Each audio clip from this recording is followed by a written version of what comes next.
नमस्ते दोस्तों, स्वागत है आपका सरल हिंदी यूट्यूब चैनल में। हम पढ़ने जा रहे हैं गोस्वामी तुलसीदास द्वारा रचित रामचरितमानस से वह प्रसंग जो बेहद प्रभावशाली है, करुण रस का परिपाक करता है और बहुत ही मार्मिक प्रसंग है, लक्ष्मण मूर्छा और राम का विलाप। इस प्रसंग को पढ़ने से पहले आपको यह जानना जरूरी है कि जब मेघनाद के द्वारा शक्ति लगने से राम रावण के युद्ध के समय भगवान राम के छोटे भाई लक्ष्मण मूर्छित हो गए थे और उन्हें वापस जीवित करने के लिए, मूर्छा से वापस होश में लाने के लिए विभीषण द्वारा सुषेण वैद्य को लाकर चिकित्सा का परामर्श दिया गया। सुखेन वैद्य को हनुमान लेकर के आए और उन्होंने संजीवनी बूटी लाने का परामर्श दिया। हनुमान जी संजीवनी बूटी लेने के लिए जिस पर्वत पर गए, उन्हें समझ में नहीं आया तो पूरा पर्वत उठाकर ले आए। रास्ते में मार्ग में अयोध्या पड़ी।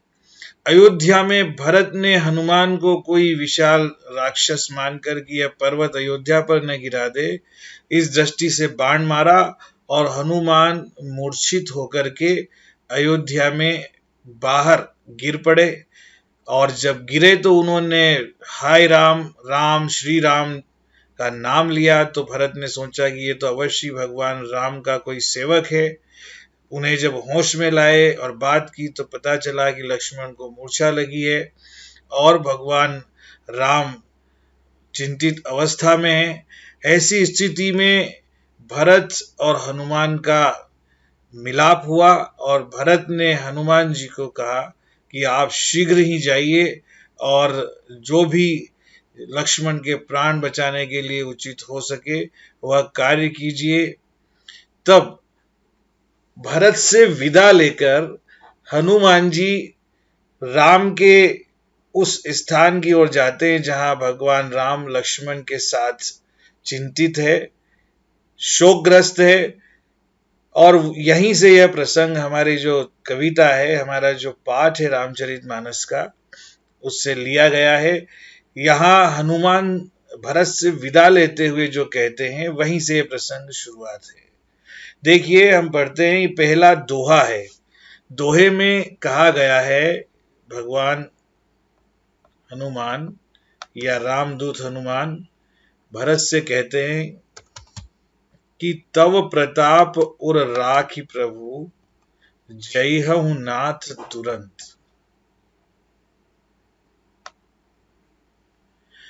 तव प्रताप उर राखी प्रभु, जयहु नाथ तुरंत। अस कही आयसु पाई पद, बंदी चले हनुमंत। हनुमान भरत से कहते हैं कि हे प्रभु, हे भरत जी, तुम्हारे प्रताप को, तुम्हारे प्रभाव को अपने हृदय में धारण करके, तव प्रताप उर राखी प्रभु, उर यानी हृदय, आपके प्रताप को अपने हृदय में धारण करके जय हूं नाथ तुरंत, मैं शीघ्र ही भगवान राम के पास चला जाऊंगा, पहुंच जाऊंगा। ऐसा कह करके भरत के आशीर्वाद प्राप्त करके हनुमान जी चल दिए।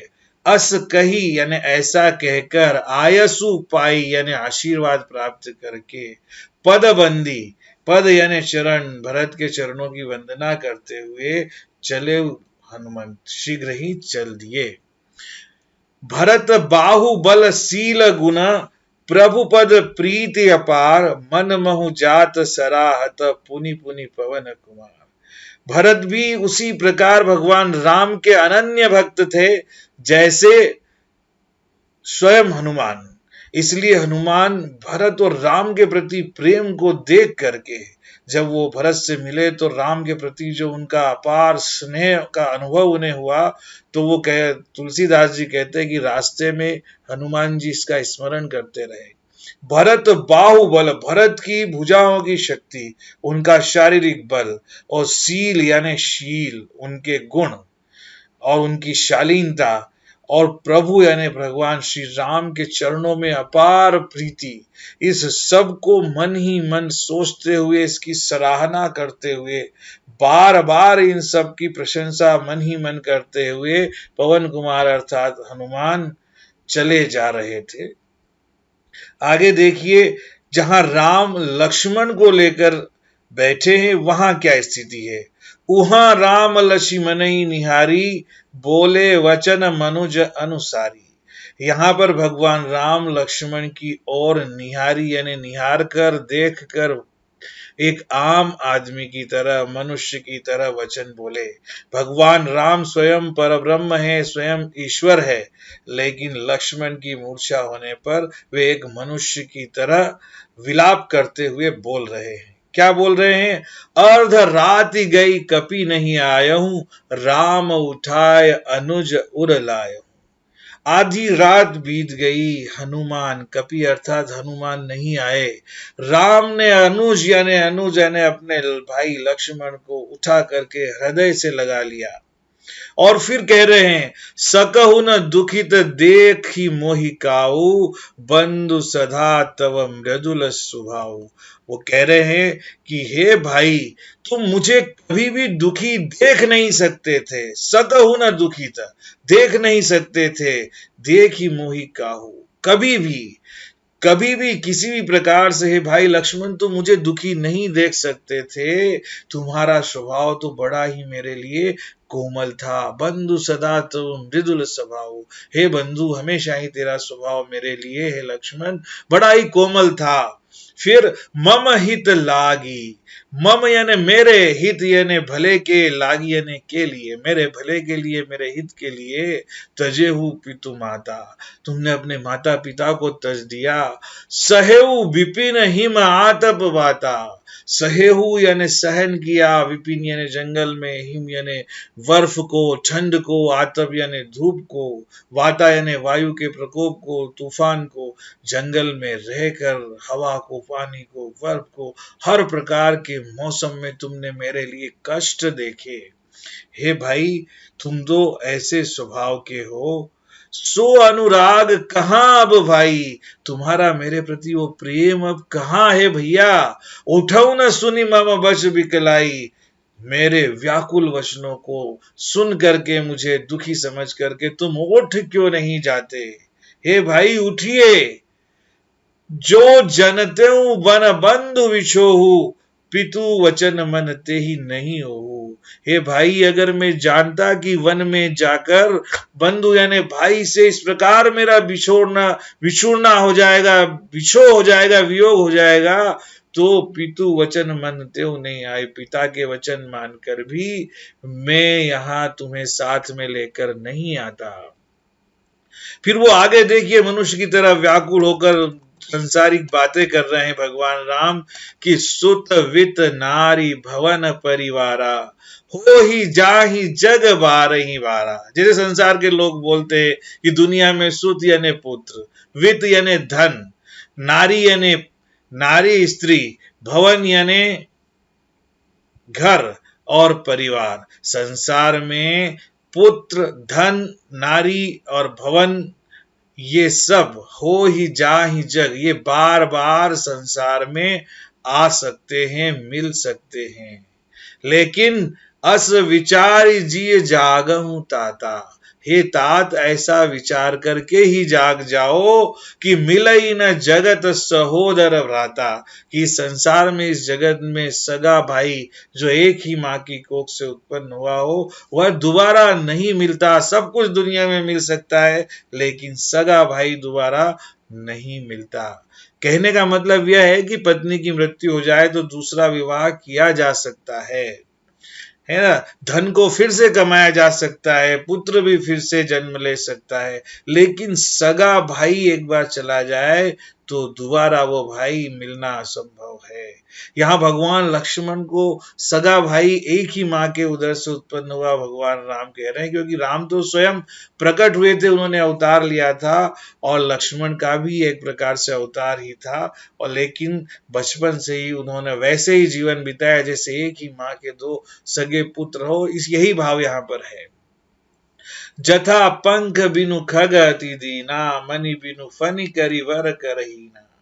जथा यानी जैसे पंख बिनु खग, पक्षी के बिना, जैसे पंख के बिना पक्षी की हालत हो जाती है, वह अति दीन यानी बेहद दीनहीन हो जाता है, शक्तिहीन हो जाता है, उसकी स्थिति दयनीय हो जाती है। मणि बिनु फनी, जिस प्रकार मणिधारी सांप मणि के बिना हो जाता है, जैसे करिवर यानी हाथी, कर यानी सून, हीना यानी उसके बिना हो जाता है।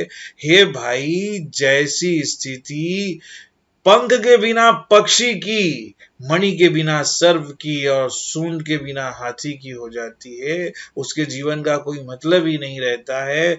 ऐसे ही मेरा जीवन है भाई, तेरे बिना हो गया है। जो जड़ देव जी, इस पर भी ईश्वर मुझे अगर जीता हुआ देखता है तो यह मेरे लिए आत्मग्लानि की बात है। यहाँ कवि तुलसीदास जी इस प्रकार से कहते हैं कि भगवान राम लक्ष्मण के बारे में इस प्रकार विलाप करते हुए अपनी बात कह रहे हैं। असमम जीवन बंधु बिन तोई, जो जड़ दैव जियावे मोई। जय हूं अवध कवन मुह लाई, नारी है तू प्रिय भाई गवाई। बरु अपजस सहते जग माही, नारी हानि विशेष क्षति नाही। वो कह रहे हैं कि हे भाई, मैं अयोध्या वापस किस प्रकार जाऊंगा, कवन यानी किस प्रकार, जय हूं यानी जाऊंगा, अवध यानी अयोध्या, मुंह लाई यानी कौन सा मुंह लेकर के, किस प्रकार मैं वापस अयोध्या जाऊंगा। लोग कहेंगे कि भाई ने पत्नी के कारण अपने प्रिय भाई को गंवा दिया, खो दिया। नारी है तो प्रिय भाई गंवाई। बरु अपजस सहते जगमाही, मुझे बड़ा अपजस सहना पड़ेगा, बड़ा अपयश मुझे संसार में सहन करना पड़ेगा।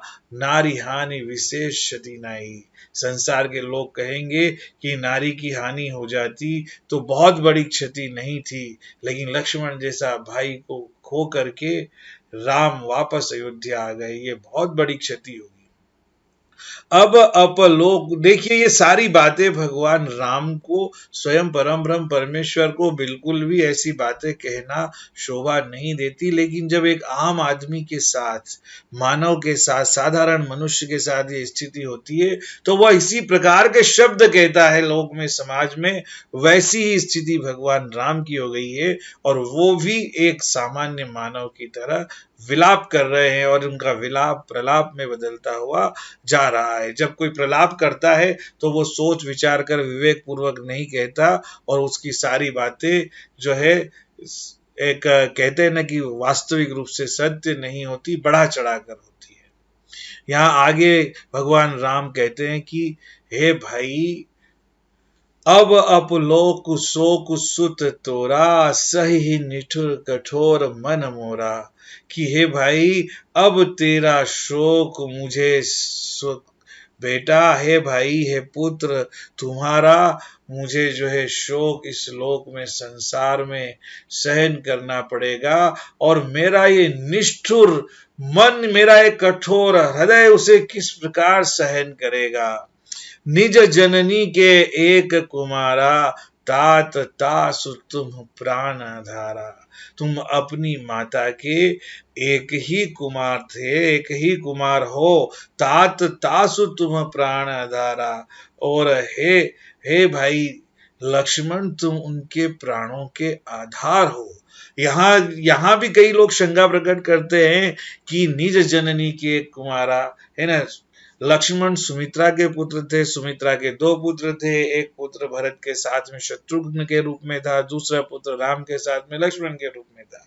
लेकिन यहाँ एक और सांकेतिक अर्थ यह है कि लक्ष्मण स्वयं शेषनाग का अवतार है, और ऐसा माना जाता है कि वो धरती माँ के पुत्र की तरह धरती को हमेशा धारण किए रहते हैं, और धरती उनके बिना रह नहीं सकती, इसलिए धरती के प्राणों का आधार, धरती के रहने का आधार अगर कोई है तो शेषनाग है। ये संकेत करके भगवान राम ने शायद कहा, ऐसा लोग मानते हैं, कि निज जननी के एक कुमारा, तातु तास तुम प्राण आधारा। सौंपे सी मोहि तुम ही गही पानी, सब विधि सुखद परम हित जानी। तुम्हारी माता ने मुझे अपना हाथ मेरे हाथ में दे करके सौंप दिया था और उन्होंने सब प्रकार से तुम्हारा सुख और तुम्हारा परम हित जान करके ही मुझे सौंपा था। उतरु काहू देहऊं ते ही जाही, उस माँ को मैं क्या उत्तर दूंगा जा करके। उठ की न मोहि सिखाओ भाई, उठो और मुझे क्यों नहीं इन प्रश्नों का उत्तर बताते हो कि मैं कैसे अयोध्या वापस तुम्हारे बिना लौटूंगा। भगवान राम विलाप करते जा रहे हैं और इस प्रकार से बोलते जा रहे हैं। बहुविधि सोचत सोच विमोचन, श्रवत सलिल राजीव दल लोचन। बहुविधि यानी अनेक प्रकार से भगवान राम सोचते हैं, जो स्वयं लोगों की चिंता का निवारण करने वाले हैं। सोच विमोचन, दूसरों की सोच का चिंता का विमोचन करने वाले हैं, नष्ट करने वाले हैं, निराकरण करने वाले हैं। वे स्वयं भगवान राम शोक में पड़े हुए विलाप कर रहे हैं, आम आदमी की तरह प्रलाप कर रहे हैं। और सलिल राजीव दल लोचन, है ना, कमल के फूल की तरह उनकी जो आंखें हैं, जो दोनों आंखें हैं, उन दोनों आंखों से सलिल यानी जल, स्रवत यानी बह रहा है। अपनी आंखों से निर्बाध लगातार अश्रु बह रहे हैं और राम लक्ष्मण के शोक में इस प्रकार से विलाप कर रहे हैं। और यह दृश्य देख करके कैलाश पर्वत से भगवान शंकर सोचते हैं और पार्वती ने माँ उमा से कहते हैं कि उमा एक अखंड रघुराई, नर गति भगत कृपाल दिखाई। भगवान शंकर कहते हैं, देखो उमा, देखो पार्वती, भगवान राम जो पूरी सृष्टि के आधार है, अखंड परमात्मा है, वह मनुष्य का अवतार लेकर के जो ऐसी स्थिति में मनुष्य की गति होती है, अपनों भक्तों पर कृपा करके वो सब वैसी ही लीला कर रहे हैं, वैसा ही आचरण कर रहे हैं। ऐसा भगवान शंकर उमा जी से, पार्वती माँ से कहते हैं। अब आइए, अभी हम चौपाई पढ़ रहे थे। चौपाई प्रत्येक चरण में 16 मात्राओं का छंद होता है और दोहा जो हमने पढ़ा उसके एक चरण में 13 और 11 के विराम से 24 मात्राएं होती है। अब हम सोठा पढ़ने जा रहे हैं, दोहा का ठीक उल्टा होता है। इसमें पहले चरण में पहला पद छोटा और दूसरा बड़ा होता है, यानी उस वहां 13 और 11 की मात्रा, यहाँ 11 की मात्रा के बाद विराम होता है। जैसे प्रभु प्रलाप सुनि कान, यहां तक 11 मात्राएं हैं। विकल भय वानर निकर, इसमें 13 मात्राएं और 24 मात्राओं की एक लाइन होती है। इन सबको व्याकरण संबंधी इस प्रकरण को बाद में और विस्तार से हम समझाएंगे। प्रभु प्रलाप सुनि कान, विकल भय बानर निकर। भगवान राम के इस प्रलाप को अपने कानों से सुनकर, विकल यानी व्याकुल, भय यानी हो गए, वानर यानी वानरों की, निकर यानी सेना, सारे वानरों का झुंड, वानरों की सेना भगवान राम के ऐसे प्रलाप को सुन करके और बहुत व्याकुल हो गए। बार बार देखो यहाँ प्रलाप शब्द आया है। प्रलाप का मतलब यह है कि अत्यंत दुख और शोक की स्थिति में व्यक्ति वो सब बोलता है जो कभी कभी तथ्यों और सच्चाई से भी परे होता है, बहुत बड़ा जड़ाकर अपने दुख को प्रकट करता है। वही बात यहाँ पर कही गई है। आई गयउ हनुमान, जिमि करुणा महावीर रस। हनुमान, वैसे ही जब प्रलाप चल रहा था, सारे वानर व्याकुल हो गए थे, तो हनुमान का आगमन ऐसे हुआ जैसे करुण रस के बीच में वीर रस उपस्थित हो जाता हो और सारे लोगों की चिंताएं जो है समाप्त हो गई। ऐसा लगा। जिमि करुणामा, इस शब्द का प्रयोग से इस सोरठा में उत्प्रेक्षा अलंकार की सृष्टि हो गई है और उत्प्रेक्षा अलंकार का सुंदर प्रयोग हुआ है। आइए आगे देखते हैं। हर्षि राम भेटेउ हनुमाना, अति कृतज्ञ प्रभु परम सुजाना। भगवान राम जो है हनुमान से बहुत खुश होकर के, हर्षित होकर के मिले और उन्होंने परम सुजान बुद्धिमान मानते हुए हनुमान के प्रति हनुमान जी के प्रति अपनी कृतज्ञता प्रकट की। और तुरंत जो है सुखेन वैद्य ने पर्वत की बूटी का उपयोग किया और उसका लक्ष्मण जी का उपाय किया, उपचार किया, और उपचार करते ही लक्ष्मण जी हर्षित होकर के, खुश होकर के तुरंत उठ बैठे और भगवान राम ने अपने हृदय से लक्ष्मण जी को गले से लगा लिया, उनसे भेंट की और सारे के सारे भालू और बानर के झुंड जो है यह सब खुश हो गए। कपि भ्राता, भ्राता यानी झुंड, सेना। तो ये 4 लाइन में फिर पढ़ देता हूं जिनका अर्थ मैंने अभी आपको समझा दिया है। हर्षि राम भयते हनुमाना, अति कृतज्ञ पर परम सुजाना, तुरत वैद तब कीनी उपाई, उठी बैठे लक्ष्मण हर्षाई, हृदय लाई प्रभु भेटे भ्राता, हर्षे सकल भालु कपि भ्राता। अब आगे देखिए, कपि पुनि वेद तहा पहुंचावा। कपि यानी हनुमान जी ने पुनि यानी फिर से उस सुखेन वेद्य को वहीं पहुंचा दिया जहां से जैसे उठाकर लाए थे। जही विधि तब ताही ला, जही विधि तब ही ताही लई आवा, यह वृत्तांत दशानन सुनेऊ, अति विषाद पुनि पुनि सिर धुनेऊ। और जैसे ही यह खबर रावण दशकंदर को लगी, वह अपना सिर पीट पीट कर दुखी हो गया। व्याकुल कुंभ बरन पही आवा, व्याकुल कुंभ करन पही आवा, विविध जतन करिता ही जगावा। और व्याकुल होकर के, चिंताग्रस्त होकर के अपने छोटे भाई कुंभकर्ण के पास आया और अनेक प्रकार से प्रयत्न करके उसे जगाया। जो 6 महीने जागता था, 6 महीने सोता था, बीच में उठता नहीं था, इसलिए उसको प्रयास करके जगाया गया। जागा निशिचर देख ही कैसा, मानहु काल देह धरी बैसा। वह राक्षस जब जागा कुंभकर्ण तो कैसा लगता है जैसे स्वयं मौनहु यानी मानो काल ने स्वयं शरीर धारण कर लिया हो। यहां पर भी उत्प्रेक्षा अलंकार है। जहां पर भी किसी एक वस्तु की तुलना दूसरे से की जाती है और संभावना होती है, वहां पर उत्प्रेक्षा अलंकार होता है। कुंभकर्ण बूझा कहू भाई, काहे तब मुख रहे सुखाई, कथा कही सब तेहि अभिमानी, जही प्रकार सीता हरियाणी। कुंभकर्ण ने अपने भाई से पूछा कि तुम्हारा मुख क्यों सूख रहा है, चिंताग्रस्त क्यों हो।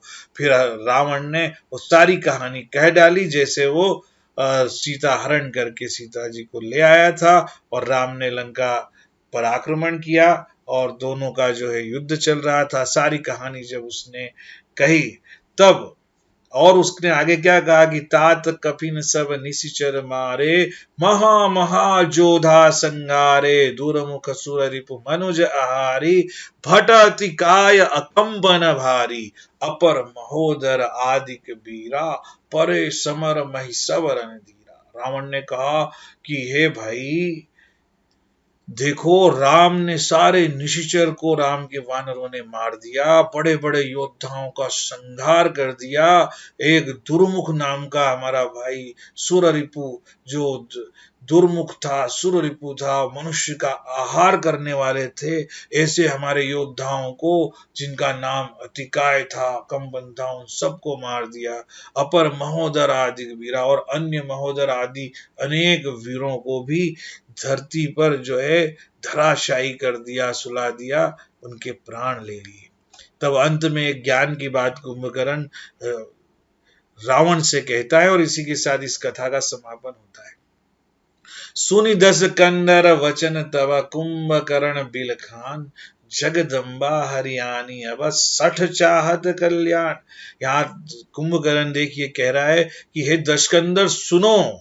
ये कहते हुए व्याकुल होते हुए, विलखते हुए कुंभकर्ण कहने लगा कि है मूर्ख, तू स्वयं माता जगदम्बा का अवतार जो सीता जी है, उनका तूने अपहरण कर लिया, उनका हरण कर लिया, और अब मूर्ख, 60 यानी मूर्ख, तुम अपना कल्याण चाहते हो। यहीं पर इस प्रसंग का समापन होता है। ये बहुत ही सुंदर प्रसंग है। यहाँ पर बार बार उत्प्रेक्षा अलंकार का प्रयोग हुआ है। जहां जहां उदाहरण दिए गए हैं, वहां वहां सब जगह उत्प्रेक्षा अलंकार का बहुत ही सुंदर प्रयोग हुआ है। जैसे भगवान राम जब कहते हैं कि जथा पंख बिनु खग अति दीना, मन बिनु फनी करिवर करहीना, यहाँ पर भी उत्प्रेक्षा अलंकार है। जब एक वस्तु की दूसरी वस्तु से तुलना की जाती है तो उपमा अलंकार होता है। एक वस्तु को दूसरी वस्तु समझ लिया जाता है तो रूपक अलंकार होता है। लेकिन जब डाउट होता है कि एक वस्तु दूसरे वस्तु के जैसे लग रही है, तो वहां पर उत्प्रेक्षा अलंकार होता है। लक्ष्मण मूर्छा और राम का विलाप की ये कथा, ये कहानी और ये प्रसंग हमने बहुत अच्छी तरह से सस्वर वाचन किया। आशा है आप लोगों को सबको समझ में आया होगा।